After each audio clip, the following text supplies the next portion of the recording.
ស្រីបងជួនអូនដើរលេងដឹកអូនគ្រប់កន្លែងឲ្យតែរូបអូនចង់ទៅឆ្លើយភ្លាមមកណាអូ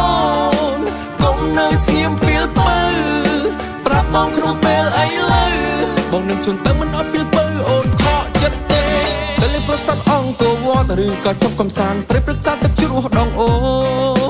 ចង់មើលពងមច្ឆាមានទាំងបាសីបាសាព្រៃភ្នំធម្មជាតិហាយហូមានកន្លែងសំដែងដ៏អស្ចារ្យ